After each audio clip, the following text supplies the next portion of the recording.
A show that tackles the big issues affecting the BVI and the rest of the Caribbean. Searches for answers to today's big questions and gives viewers a unique perspective on developing stories. Follow the big story with me, Kathy Richards, only on JTV.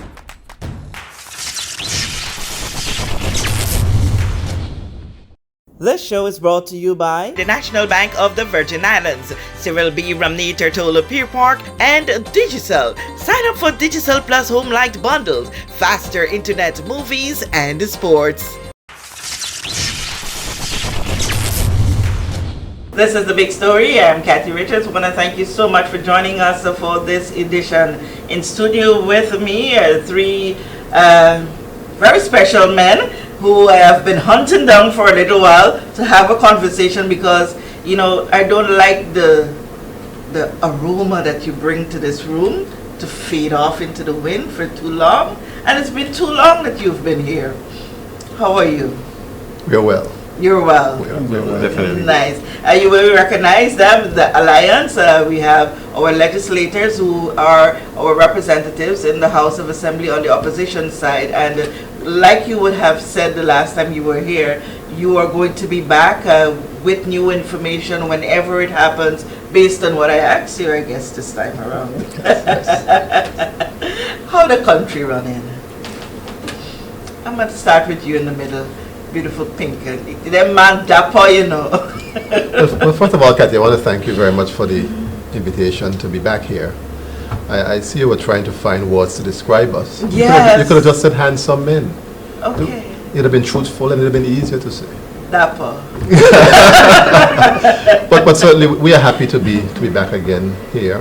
Kathy, as you would notice, of course, each of us we're wearing some form of pink because we want to stand in solidarity with the breast cancer survivors. Yeah. We also want to congratulate and pay homage to the BVI Cancer Society, Gloria Foy and her team in particular for the magnificent work that they do and the very good support that they give to persons who find themselves affected by cancer. We also want to again raise our voices, which we have done so before in the House of Assembly with respect to having a very comprehensive and state-of-the-art cancer treatment facility in the territory. We know that it was advanced by the BVI Health Services Authority. It got the full support of all the members of the Alliance. And we want again to make a clarion call to the government. We're in the budget session. We're entering into the budget sessions pretty soon. We have so many persons who are affected by cancer, so many lives cut short and families left in distress because in many respects the person very often who dies from cancer is somewhat the breadwinner for the family at times, and it creates a problem for the livelihood of the others. And so we want to encourage the government.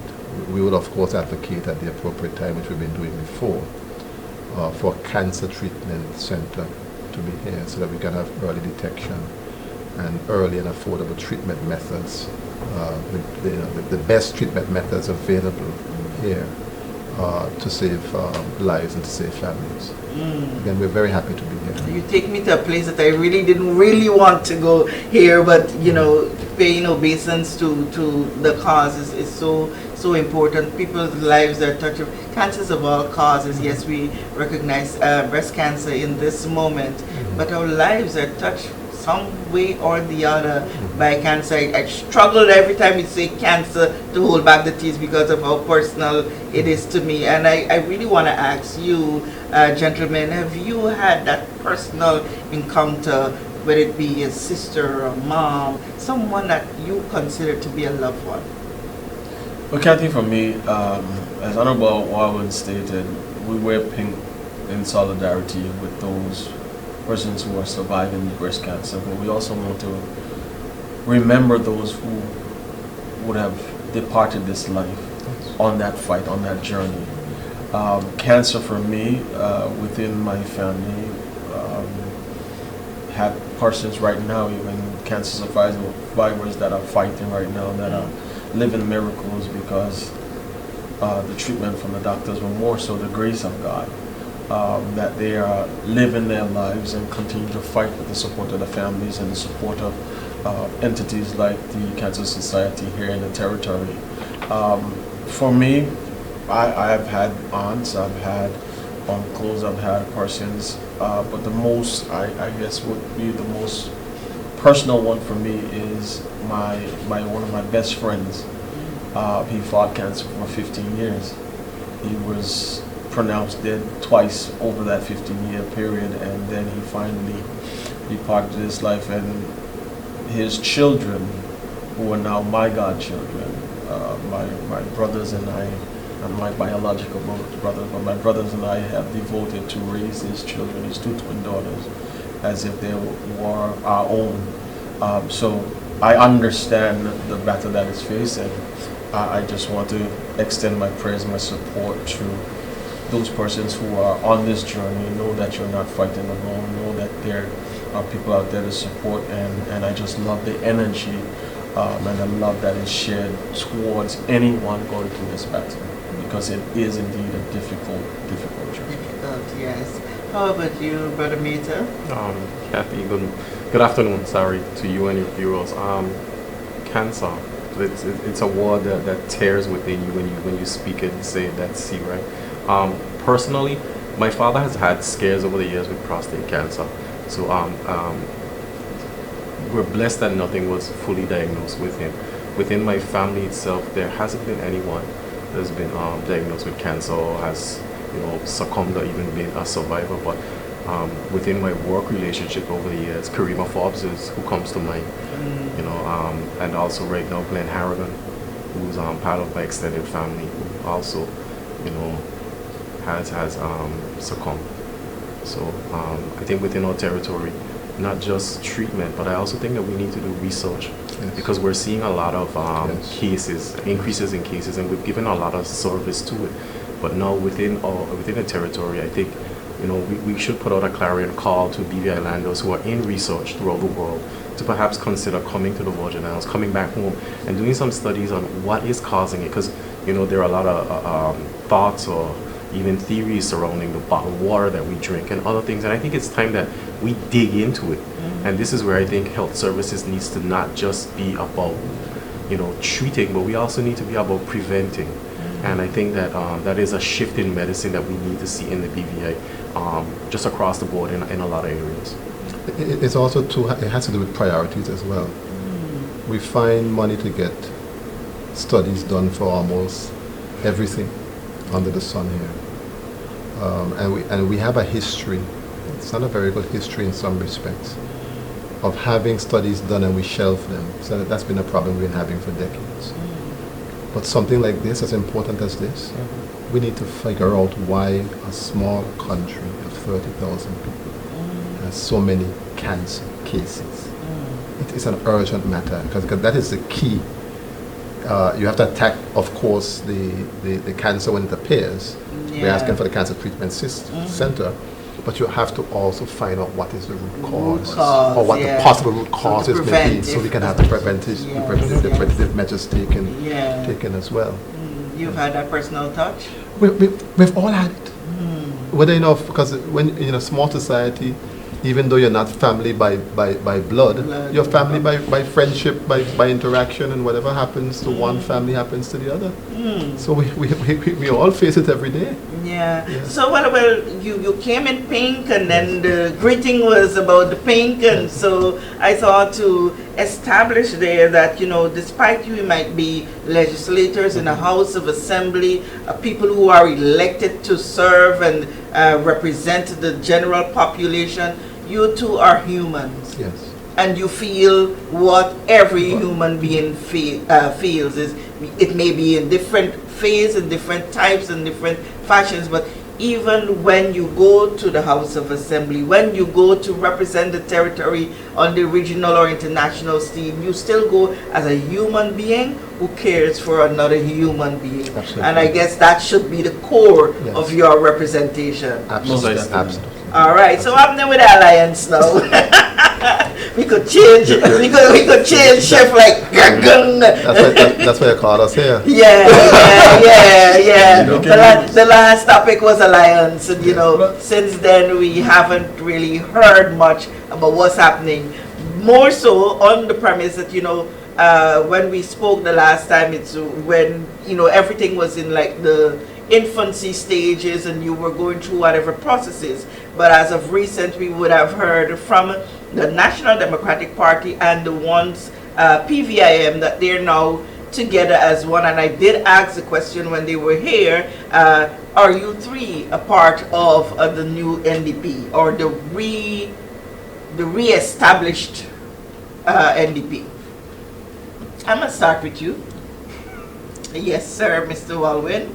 Well, are you part of the NDP, or are you still alliance? I much prefer to speak about the alliance, and I think we have turned the corner in my mind on that competitive discussion. I don't see it to be pretty helpful. But as we have said to you before when we were on this show, that we are open to working with any group that wants to work in the best interest of the country. And that's one of the reasons why the name Alliance was chosen, because it's just that. Putting political barriers aside, which was the impetus for us coming together. Remember we told you that we wanted to be much more effective in the House of Assembly. And so we wanted to break down the political silos that existed. And I think we were able to do that because you see us working together as a unit. And I believe that we're being far more effective in the House of Assembly. We just want to encourage the other members of the opposition to work along with us. We weren't happy with the stance taken, for instance, on the last vote of no confidence. But that is water under the bridge. I think it's important that once we are doing the work of the people, that regardless of whatever political affiliations we may have, at the end of the day, we are here to work on behalf of the people, and we should put those aside, which is what we've been able to do. So I think the Alliance is making some very good strides. I want to give my good friend and brother to my left a chance to speak. Kathy, I believe the Alliance we've been hearing from the people of this territory. We've been hearing since we announced that we formed this allegiance and these partnerships to work together. People are been asking, what is it going to be? And I believe, especially over the last few months, with all the challenges that are facing in the territory, we have been listening to the people of the Virgin Islands, and they've been asking, what is the Alliance's position in it? We don't necessarily care to hear what this group is saying. We want to hear from the three of you because you said you were going to work together in our best interest. And I believe with that voice and that call, that beckoning that has been happening from the people, we have decided to officially move the Alliance towards this political organization. So we are moving to the steps where we have formed a political alliance organization named the Alliance. Okay, so it's a party. No, it's now a party. It is the Alliance. It's a political formed group. Yes. A political formed group don't go to election as a political formed group. Yes. A political party goes to election, and I want you to be very clear with me. Not necessarily. What we're trying to do, Kathy, we're trying to avoid the word party. There's a reason why we're trying to avoid that. We're trying to avoid that because we don't believe in the concept of loyalty to a party. And that has been a problem that the country has had.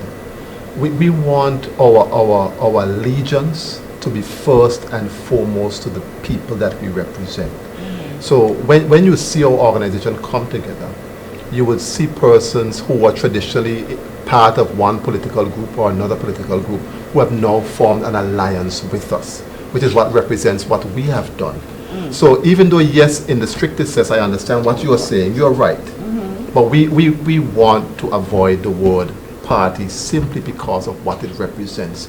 Too much in our local politics, the party has been given preference in terms of decision making over the country and the people, and we really want to avoid that. That's why we're not using that term at all.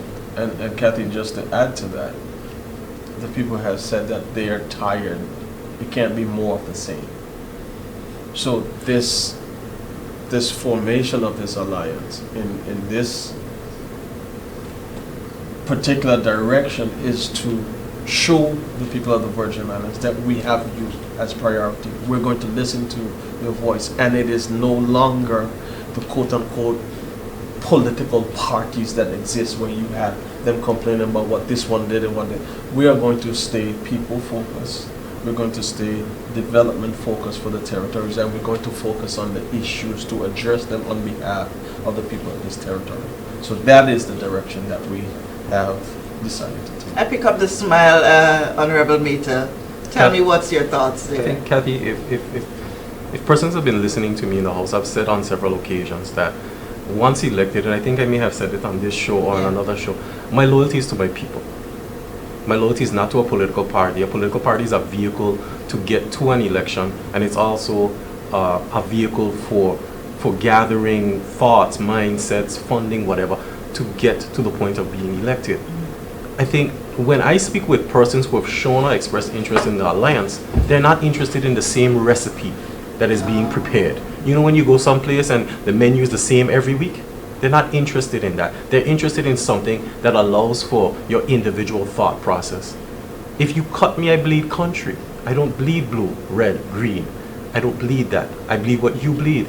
And I think that we need, as a people, to move away from this loyalty to our party. Even now, during the constitutional review that we're going through in the report, you know, one can see when you listen to the debate in the House of Assembly, where some members are still pledging allegiance to their party and not to the people of the country. And this is why, broadly across the territory, you can see where people are dissatisfied and people want to have more voices or more opportunities, whether it's through referendums, whether it's through direct election of the premier. They want to be more involved, because when they leave it to the party to decide what is done, it focuses on the minority and not the majority. So we will always push back on the term party, because that is not the mindset that we want to put out to the public, nor to people who want to sit beside us and walk beside us. And there's a term that used to be said in Guyana, where I'm from,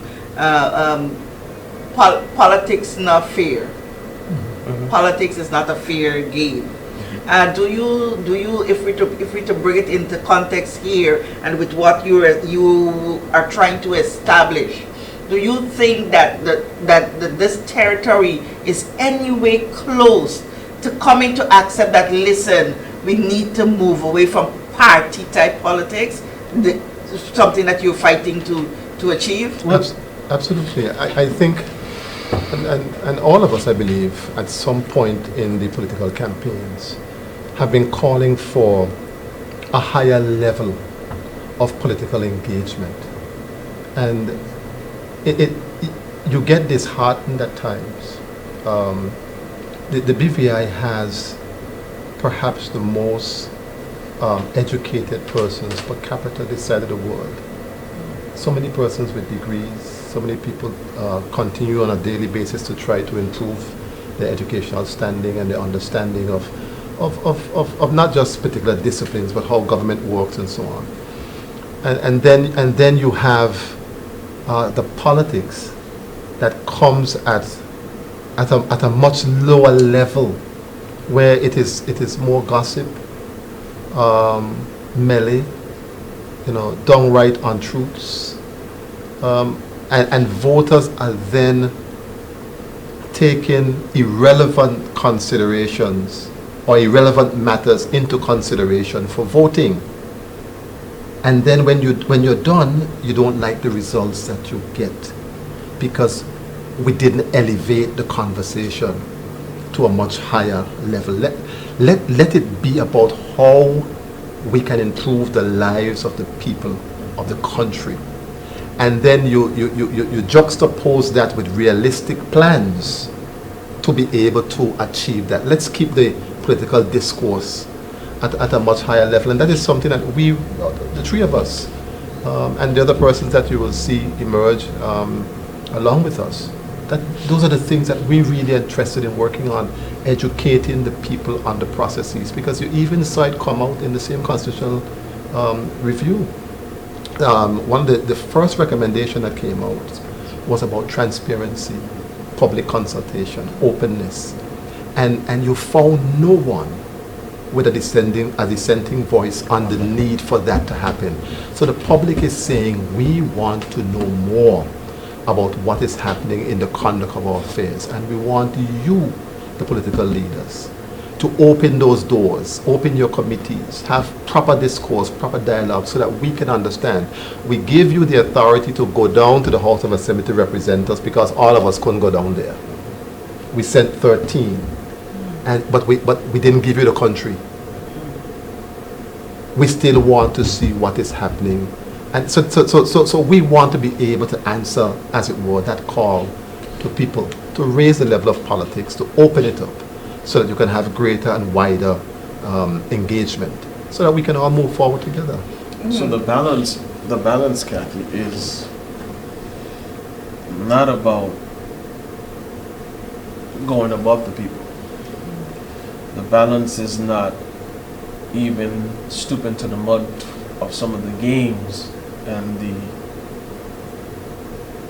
dirty and nasty behavior some of the other parties have played with the people.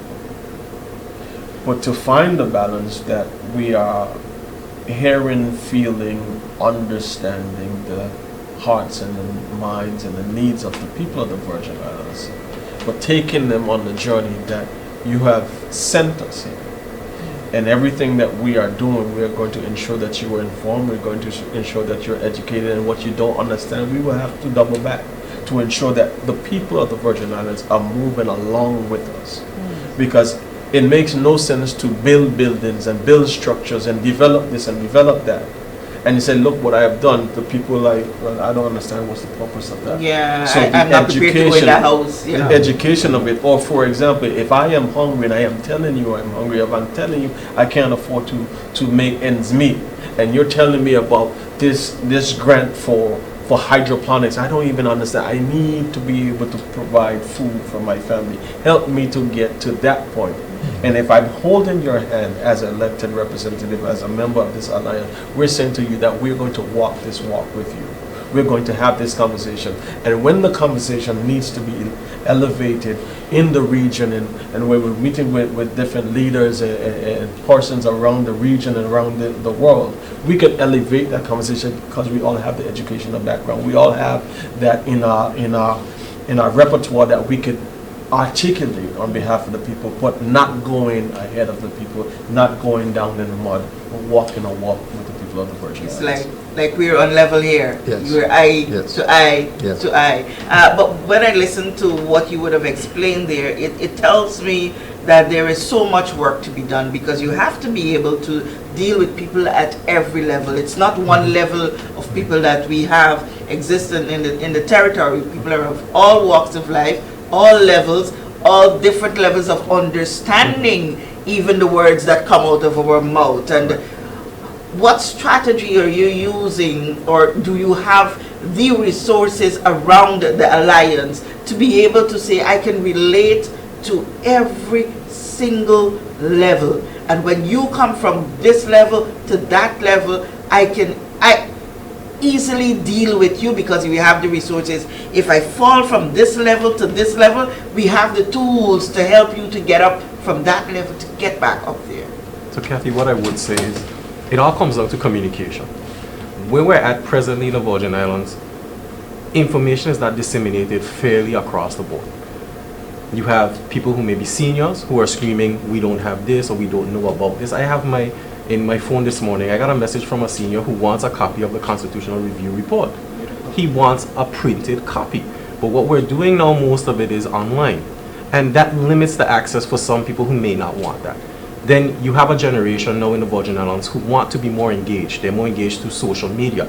Even when we look to the next election, we can see where social media will play a larger role when it comes to campaigning. We have artificial intelligence, disinformation. So when we put the alliance together, we bring people into a room, we're bringing people who maybe have become disenfranchised by the two main parties. We have people who recently have come to the Virgin Islands over the last 2-3 decades who are looking for a party, or a group I should say, where they can fit in, where they can gather information, where they can express things that maybe the Virgin Islands has forgotten, because when they came they saw it. But then we're also going to try to make sure we include in the room the young ones who have a voice, who want to see, and I constantly say, who are we building this Virgin Islands for? And when you have those perspectives in there of people, and even I would say for me, it is very important to have people in the room who do not agree with us. Because if you have persons in there who believe you're doing everything right, you have a problem. And being a leader, or being any kind of person in the Virgin Islands who wants to have change, you must be able to take criticism. You must be able to swallow it. Look to see where it's coming from. So, at least from me, from all perspective here, communicating at different levels and not being greedy with information and resources is very important to me. When you talk there about the generation, the younger generation, dealing with them, I was on Virgin Gorda just recently at the Brigado Flats, their little election thing that they had, and my heart melted when one young lady said to me, because I asked her the question, if now that you would have had this experience, are you looking forward to going to the casting your ballot when the times come? She says no. And I asked her why. Her response was that, I think this is all about the popularity and fame thing. And you can't blame her for feeling that way. At the end of the day, Kathy, politics is about people. Why did you enter the political arena? If it's not to improve the lives of the people in your community, then you're perhaps in it for the wrong reason, and possibly shouldn't be there. We want the Alliance to be a team that have the ability to walk with kings and queens, to be able to discuss with them, but still don't lose the common touch. Being able to meet people at all levels in the community. And I remember, I think you ran a story on it recently from my Facebook page, where the guys from Bargos Bay called me, and I was so pleased when people call you and say, I want to improve my educational circumstances. It makes you feel good, because if the initiative comes from them, then the follow through will happen, because it was birthed with yes, them. It's them who want it. And I was able to get Laura from the college. You see, she could hang, She came right in the middle of Bargos Bay, sat on a chair under the tree where those guys were, and explained the entire program to them. And my job was to go away to make it happen. Okay. And I got the help through the college and other individuals. And those guys, 11 of them, are going to college from the end of this month. Wow. And that brings joy. That brings joy, because it was initiated by them, but because of my intervention as a representative on their behalf, you'll be able now to provide a better quality of life if they follow through on it. And those are the things that this group, we talk about these things. This is the kind of impact that we want to make in the lives of the people of this country. You see, so when we talk about, even when the issue of self-determination comes up, and you hear us say, we have to, you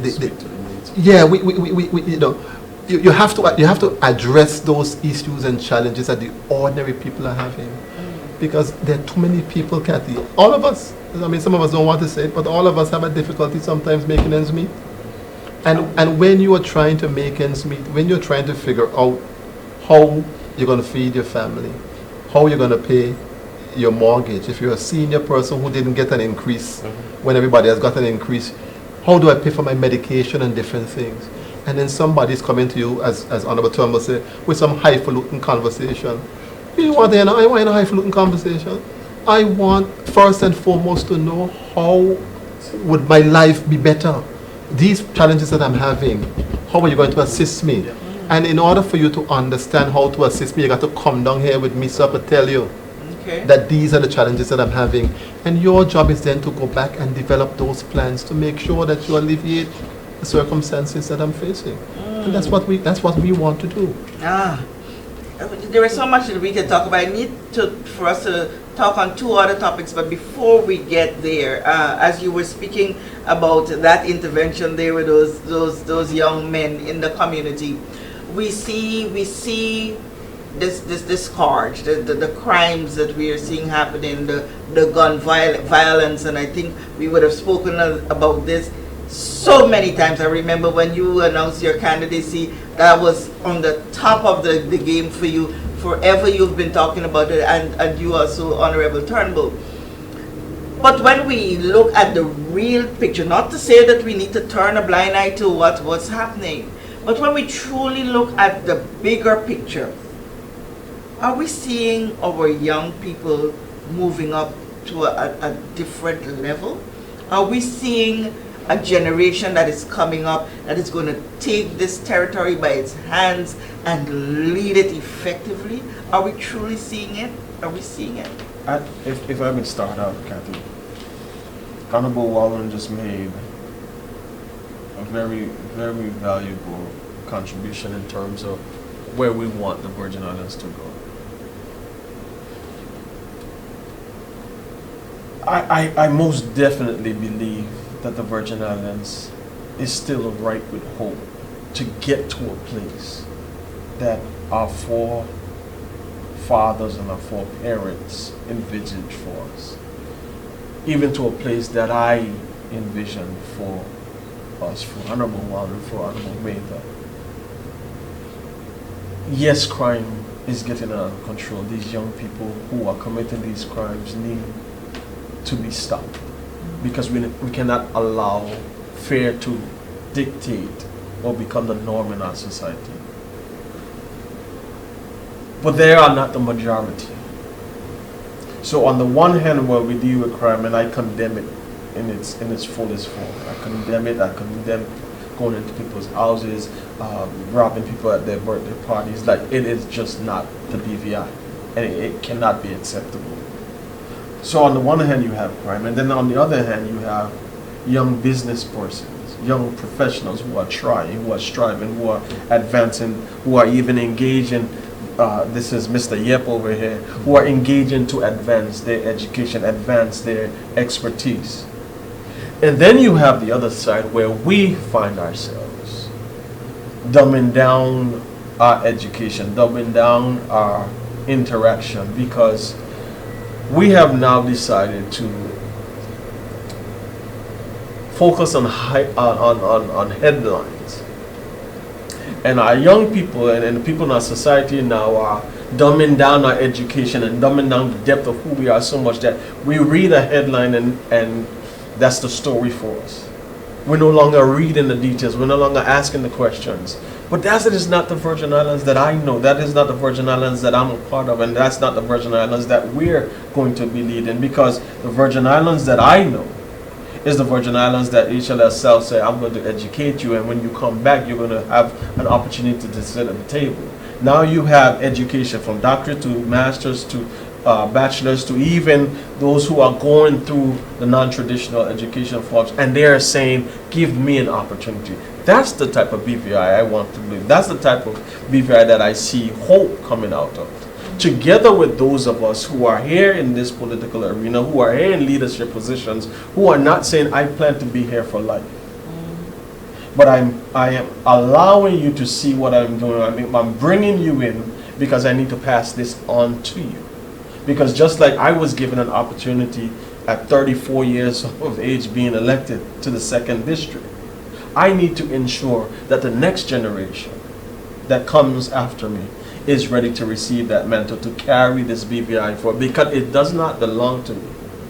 This office that I am bestowed upon me and this privilege on behalf of the people, it is not mine, but I am trying to do my best to help advance this cause for the people of the territory, and that's what the Alliance is about.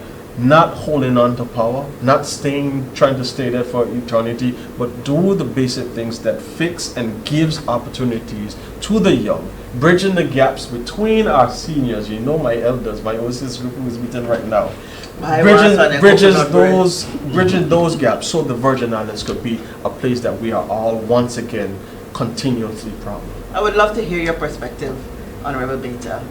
Kathy, I think for me right now, the Virgin Islands, we are reaping the rewards of what we've done. And I say this as a youth worker for many years. I visited His Majesty's prison recently, and it was very sobering for me. I saw two young men up there. They are teenagers who are being held allegedly for the murder of a young man. The two teenagers attended yet. The young man who was murdered attended yet. I think we are seeing what we've sold, what we've ignored. $300,000 spent on an anti-crime summit. I'm not bashing it, but what are we doing? Kathy, when you look within education, you look within youth development in our territory, as a former educator, I still consider myself to be one, so I should stop saying former. Yes. There are indicators that you see. Within social development, there are families that struggle, and you see them struggling. And you ask, how have we addressed it? If you can see a child who is in school, who's acting out, you ask for statistics, you ask for data on truancy, you ask for data on dropout rates, you ask for data on their grades, how are they doing? How are we helping them?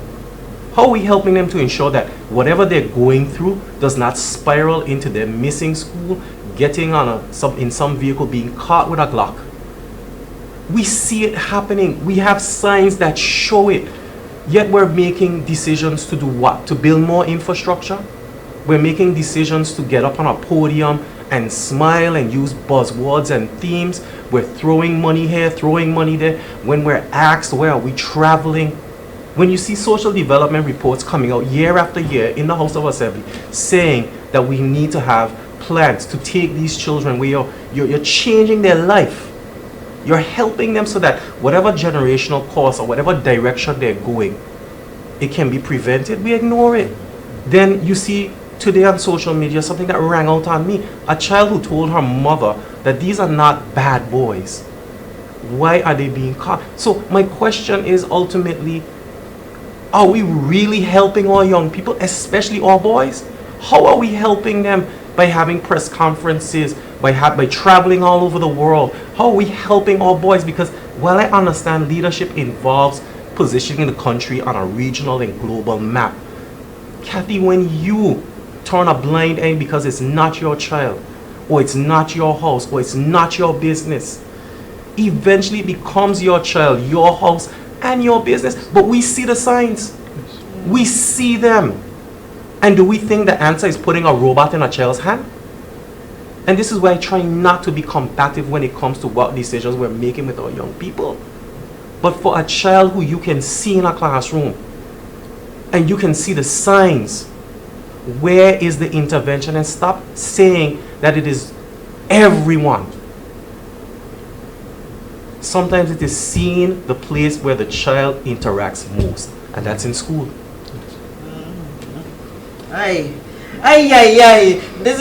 These are conversations that needs to be added away from any other thing, because I firmly believe in the more it is said, the more it is heard, is even easier for it to be put into practice. Because you can't tell me this today, we're eventually going to come out and it disappears, and then you expect to come and tell me it 10 months from now and expect me to be, we got to help them. So we'll get those platforms where we sit a little more and continue to talk while you also put some action into it. I'm glad you said action, because it just can't be talking. It can't be talk only, yeah. It can't be talking, and the summit was a good start. Mm-hmm. But I want to see where it ends up. But the government has to understand its role in all of this, because we tend very often, when a criminal activity or a criminal offense happens, where's the police? We can't be reactive all the time, and which is the point that Alba Maker is making. We have to be proactive. I remember when I asked the Premier in the House of Assembly a question about crime and what the plan was. And I even followed up on a question about the antecedents of crime. And the Premier took a stance, crime should not happen, blah, blah, blah. We all know that. We should show absolute contempt for it.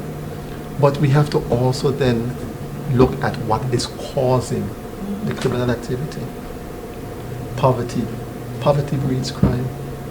When the economy is depressed, like how this economy is depressed, and people can't find work, there's not a proper job program outside of cutting bush. There are a lot of other social issues. There are mental health issues that we fail to address. There's so many domestic violence issues, so many different things happening in the homes. And as Honorable Meta is saying, the child is in school. If you do the right things, you can find out what is taking place in the homes and you go and address it. But what do? The children who need the support services the most, we expel them. There are a set of children who were recently expelled from school. They were not put into a proper, realistic, practical program that could help them to improve their circumstances, get them to understand, look, you have to be more accountable and get their education going. You put those children out without a proper program in place, what is going to happen? Those very same children, idle all day, are going to link up with the ones who are doing whatever they're doing now and become part of it. And the society has a much bigger problem on its hands. This group has been calling, Honorable Meta started it first, for a comprehensive crime reduction strategy. I see the government has jumped on board. They haven't given us credit for it, but nonetheless, get it. Once it happens, get it done. And that's what we're saying. Don't stop at the summit, because the people who you need to speak to ain't coming to no summit. They're on the blocks. They're in different areas and different hotspots. Get out into those areas, and don't come and tell somebody who is making. And we have to be realistic and practical. If somebody is involved in criminal activity, they're making $5,000-$6,000 a week or a month. You can't roll up on them and tell them just stop. So, what are you offering? What are you offering? I know St. Kitts, when they had a major crime problem some years ago under the unity government that I think was led by Dr. Timothy Harris, they came up with something called the Peace Program. And the results of that program, where the government was able to interact and get a lot of people who were involved in criminal activity to scale down and keep the peace. That's what it was called, the Peace Program. And they saw a dramatic decrease. Yes. You know the program I'm talking about? Yeah, I remember. In the activities in St. Kitts And you hear the lull, because yes. you don't hear that much crime as you were hearing we have, in that time. We have to start to take this kind of action, because we had a crime summit and we had more crime after the summit than we had before. Look at the spate of robberies we keep having. All of those happen more subsequent to the summit.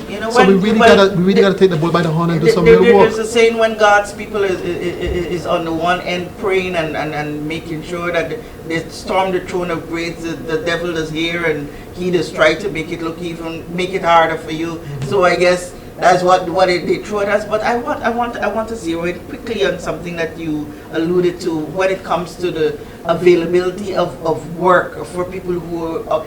Just the other day from the job fair, we heard that there was in excess of 600 jobs there on the list in the Labor Department, but yet we're hearing so many people out of jobs. What, to the best of your understanding, is happening there? Why we have this many availabilities, vacancies, but yet what's happening? Kathy, I had a short stint as Minister for Labor, but I've had an even longer life of dealing and mentoring young people. I must applaud the higher BVIs, the HR departments, the SHRMs of the territory, and those businesses who have now heard the cry, because the cry has been a continuous cry at least for the last 4 to 6, if not 8 years, about the need to provide employment for young people, or provide employment for unemployed people in the territory.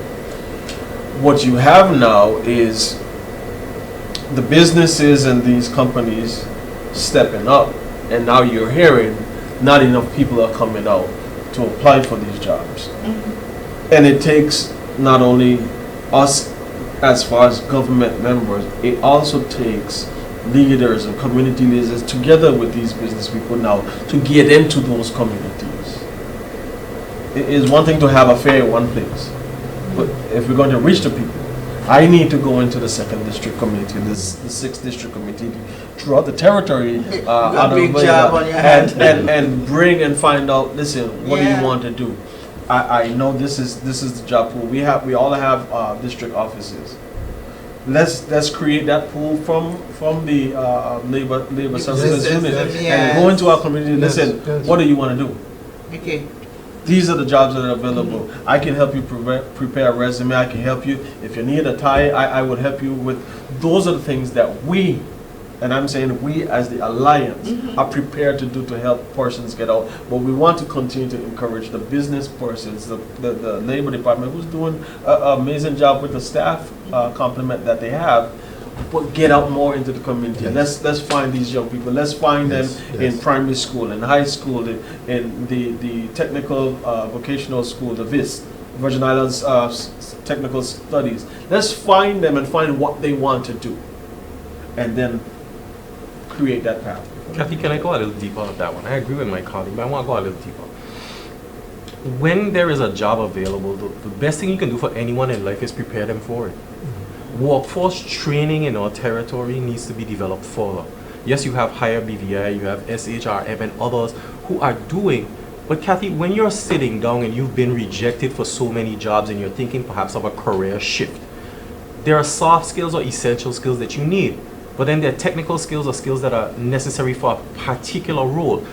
As an employer, do you want to teach those essential skills, or do you want someone to show up with those skills and then you teach them the skill that they need on the job, which makes it easier? When you look at the rated program, and I've been a strong critic of the rated program, the budget last year, if my memory is correct, we're talking about $4 million. The budget before, another $3 million. And I'm sure before the year is out, if there is a SAP, the Premier will throw maybe another $1 million at it.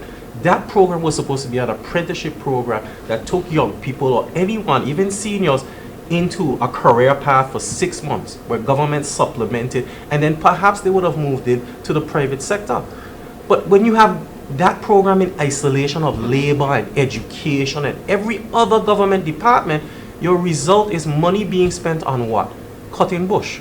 Now, if the bush cutting turned into landscaping businesses, as I've said publicly, then all people have that. But if I'm a young person or anyone unemployed in the BVI sitting down, going to a job fair, going to labor, applying for jobs, and I don't even get a response that says, hey, Matha, we got it, but you don't qualify. What is my motivation to go out for the number of jobs that are there when I'm not equipped? My government hasn't equipped me, my leaders haven't, and then as a political leader in the territory where I get $0 for programs, where our constituency fund does not allow us to create or fund programs, we must then turn to the ministers on the other side and say, hey, why don't you create a program? Or you go to the private sector who's already shelving so much responsibility in an economy that is struggling, and we're begging you to put up funds to do something that should be either a government initiative that turns into a public-private partnership. Well, you say rated program to the tune of maybe what, $8 million in the last, what, 2-3 years? Kathy, it doesn't make sense. So for me, equip people, then they'll come out and look for the job. And if they don't make it, at least give them the decency of responding to them. But there is a bigger picture here other than there is a job, or there's so many jobs and people are not applying for them. All right, so as well, I'm going to give the gear a hard shift. As You're driving, Kathy. Yes. My one foot is on the brake for a while to shift the gear here. And as we are talking about earning the ability to earn, the territory went really uneasy when most people got to learn that the salaries for legislators, the House of Assembly, was jacked up, not known to the public, as is claimed, in silence. It was done. So we hear the opposition, the alliance, and everyone else would speak up on things that they are not in favor of when it comes to the government side. This time, this is not just the government, this is both opposition and the government. And the people feel that, you know, this was done in silence, they're not in agreement, probably because they do not understand. So as you're here, the alliance, explain to us the salary increase. Well, remember we started off, or part of our conversation was about transparency and openness. That was the number one recommendation in the constitutional review. And if you listen to our debates, the members of the alliance, we agree that there's need for more openness. We don't believe that the Westminster system serves us well in terms of transparency. There are too many things that are done in secret. For instance, right now, we are in the committee stage of the constitutional review. You heard us call for it to be made public. It didn't happen because obviously there wasn't time for the standing orders to be changed. But something as important as that should be open for public scrutiny. And that happens and lends itself to this whole secrecy thing that people tend to think happen. Because obviously, before you can appropriate monies to go anywhere, it has to go through the budget process. It has to go through standing finance, which again is a committee in private. So you deprive people of the understanding of certain things. And then when you generate a report, at the end of it, most people don't read the report because people are busy out there with their everyday lives. So that will give the appearance of certain things. But I want to certainly say that I don't agree with the point that it was done in secrecy. As a matter of fact, many persons commented about the increases even before the Auditor General report came out. And it's important to note that the Auditor General report was one that was asked by members of the Public Accounts Committee, of which the Alliance is a part, to conduct the report. That's the first thing. We asked for the report to be done. It wasn't just done like that. We asked for it. Now, obviously, we can't direct the Auditor General. She could have, said, no, I'm not doing it. It's her prerogative. But the point is, we asked for a report to be generated because we did not believe that we had sufficient information. Now, when the House of Assembly, this House of Assembly came into being, I think maybe some way back in 2021, 2022, this whole issue of increases for civil servants and public officers was happening. You recall the Premier had made a speech that he was giving in increases it was $10 million, and it was to deal with the inflation issues and so on. And so the exercise started before then.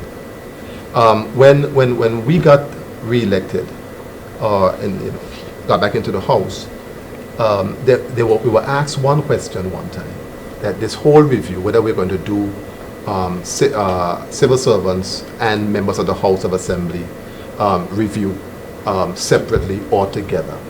No, I cannot, we don't recall what happened, because as members of the House, we don't get involved in those sort of things.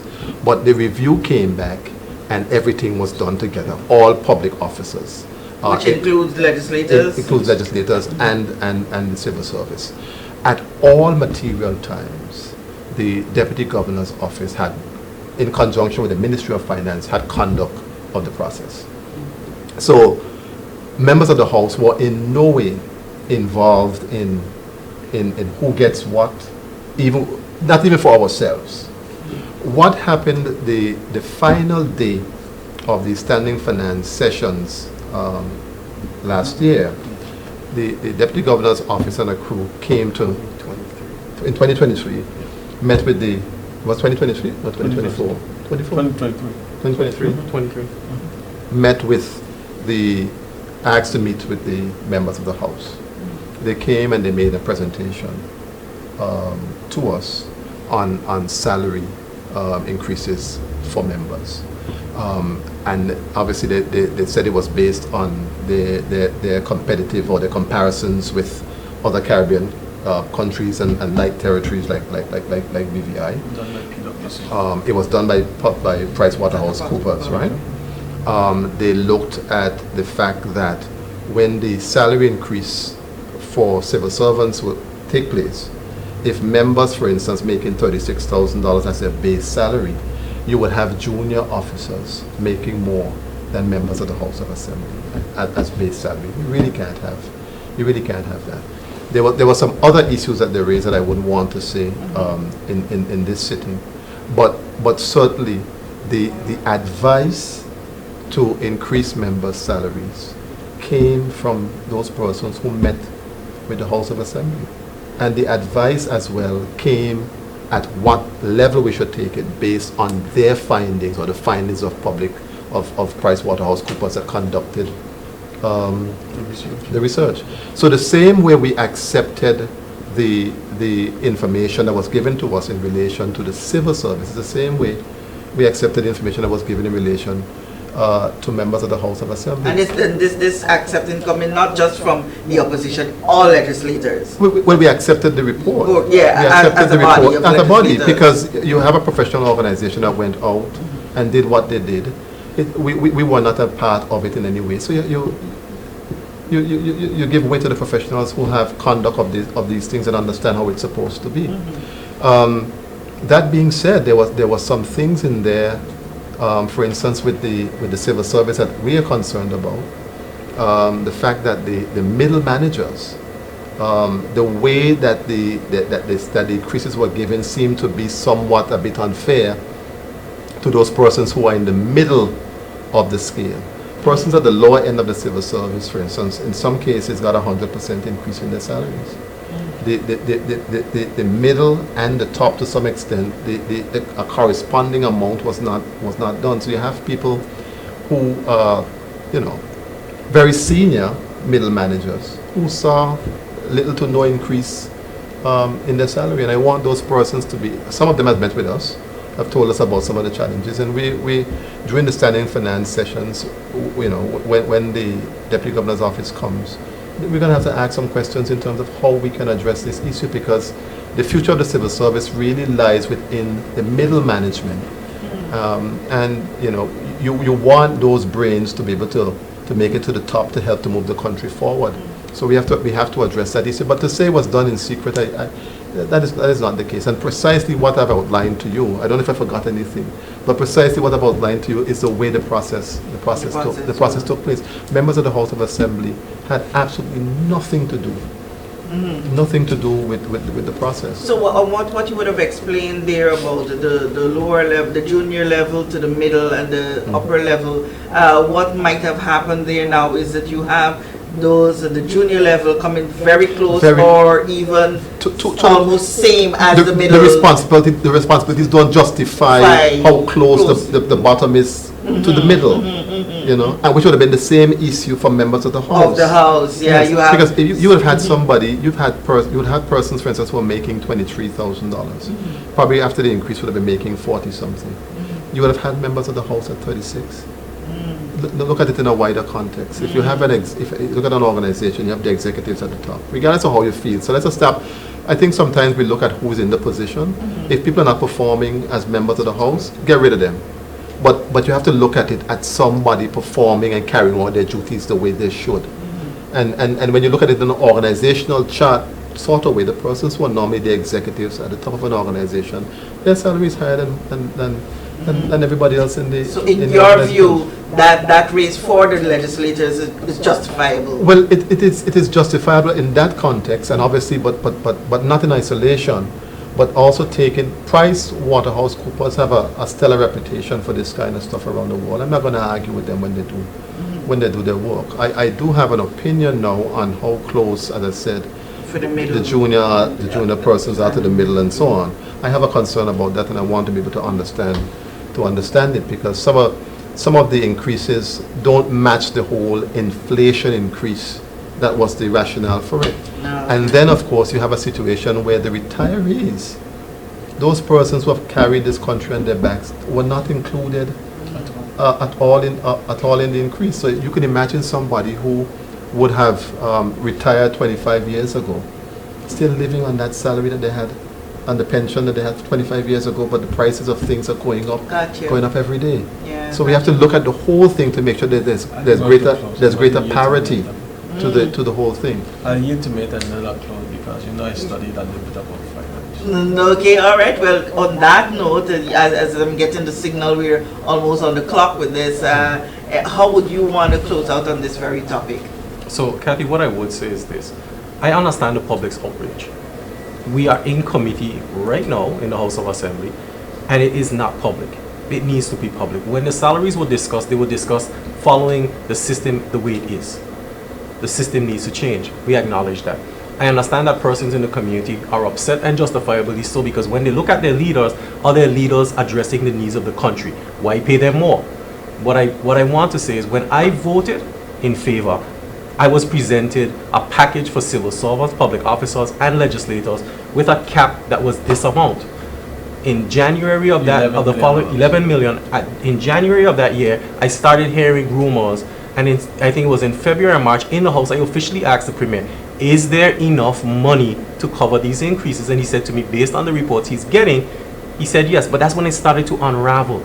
In October, the first week of October 2024, I was on the Morning Broth Show. Heritage asked me, what is your salary? I heard you guys got an increase. I told him yes. And he asked me and I gave him numbers, much to the dismay of many of the members of the House who messaged me and said, Mather, why are you doing this? On the 13th of October 2024, I was on Damian Grange's show, Talking Points. I was asked again, what is your salary? What is the salary of the Premier and others? And I answered, Kathy.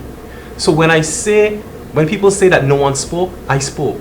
I can only and will only answer the questions that are asked of me, because within that, and I understand the flaw, the committee stage is set up. My biggest concern is the same one Honorable Walwyn has. Those middle employees, a plant manager at Water and Sewage, making the same as someone who they have to supervise, it doesn't make sense. But going forward, how do we ensure the public officers are there's resources to meet the remuneration packages we've offered them? Because right now there is a clarion call across the territory for more ways to increase our revenue. And I beg for us to focus on the fact that right now we need to make more money than what we're spending. And that has been seen in the 2024 budget. As we approach the next budget address, which is in a few days, where are we at as a territory? Are we making more than we're spending, or have we gone further down? And that's my question right now. Kathy, I think Honorable Walwyn and Honorable Mather spelled it out as best as they would, and I agreed with it. The challenge you have and the challenge that we have is, I keep saying in the House of Assembly over my last 10 years, numbers not words. Numbers cannot be manipulated like words. So where it has been put out there, talking about the headlines and what creates those catchphrases, was that legislators went from 36,000 to 133,000. Plus allowances. When you look at it, okay, so you just said something, to 133 plus allowances. My salary as a backbencher base was 36, but with the allowances at that point took me to 99,740. The increase that we just had took me to 133, Including allowances. including allowances. Oh, so there was not really. But when you look at the report, it shows 36 to 133. But if we're going to look at the numbers, this 36,000 plus the other balance that took you to 99,740 has been in place since 1983. The increase that we got was $10 million that was presented to us, $10 million for the public service for the increase in their wages. When we asked, well, since you included us, what is that amount? It came out to about $803,000. So the total number came out to about $11 million. Can we afford it? Mather asked, can we afford it? Yes. The Deputy Governor answered yes. Finance answered yes. Honorable Walwyn asked the question. The entire opposition at that time asked the question, can we afford it? It was agreed upon because this is the research. This is what was had in Bermuda, in Cayman, in TCI. And you are looked and viewed as that you are corrupt. And these are the conversations that are being had when I am acting in this position, that, you know, you must be doing something illegal to be able to supplement your income. As a legislator. As a legislator. At low income. Now, I am of the view, Kathy, that the committee stages need to be public. And we need to, in the House of Senate, I think we're going through that discussion now, how do we ensure that we are being more transparent? Yes. What I am not going to argue with the country about is the fact that we are in a place where we continue to build this BS. So don't look at Melvin, Mitch, Turnbull, or Myron, or any of the 13 of us. Look at the office and the institutions that we're building, because on the flip side, we have the judiciary.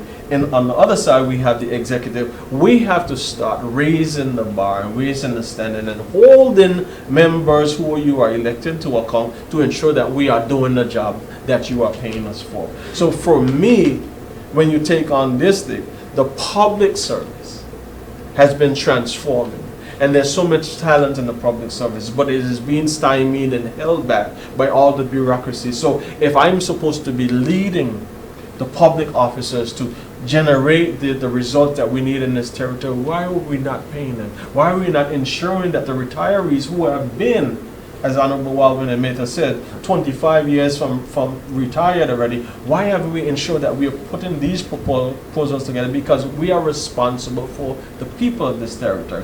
And then when you look at that in comparison with the minimum wage that we have just increased from $2, what should have been $2.50 to $1.75, or what is it, $1.50, then what are you saying to the people? So holistically, we all have a job to do, but don't use numbers to try to make a point, and then you have persons who have no concern about the real issues, but they go in and they go on social media and they have all this and that to say, well, let's have the conversation. And I have been having the conversation. I know Honorable Wallen and Mehta have been having a conversation with people to get them to understand, and I don't have a problem showing you. Go to the last page of the report. It will show you who's at the top of the public service and what their income is compared to what a legislator is. And you tell me if it's worth it. Okay. The other point, that's on the last point, we have been strong proponents of the lowering the cost of living for people in the country, because a lot of the comparisons are being made with the minimum wage and what legislators are making. Obviously, you know, there are different nuances in terms of compensation for public officials that, you know, may not affect the economy in a way in which it happens in the private sector. But that whole issue of making people, allowing people to have more disposable income in their pocket is something we have to pay attention to. The cost of food is too high. The cost of electricity is too high. The cost of rent, just the cost of living in the country on the whole is just too high. Yeah, and I'll hold you on that point, because I want, like I said earlier, come back. Let's talk more. You know, the more the conversation prompts more action, and you know, we'll get it. So hold that point. Yes. We will come again, especially that we have the budget. The budget presentation is going to be out very soon. Yes. I'm looking forward to, even before or after that we come here again and we have some more conversations on a topic that you would have also raised there as well, how we can get our people into these jobs that we have vacancies for. I could tell you look more handsome now that you sweat a little bit on the show. Thank you as always. You know, sometimes it's got to run a little hard to get you guys, but you do come. So thank you so much for being here on the set. It's always a pleasure, and I thank you so much for the pleasure of your time joining us here on this edition of The Big Story. I'm Kathy Richards. We know that where you choose to bank matters, and it is your vote on what your funds do in strengthening our community. As your official Bank of Paradise, we invest and support the lifeblood of our economy by helping in the realization of personal goals for homeownership, education, and entrepreneurial visions, which support small businesses. We make it our place to connect with persons and worthy causes, and we have been doing so for more than 30 years. Where your money goes and what your dollars empower are your choice. And we thank you for choosing us, a bank that gives where it matters the most. for you, for our community, and a happier tomorrow. The National Bank of the Virgin Islands.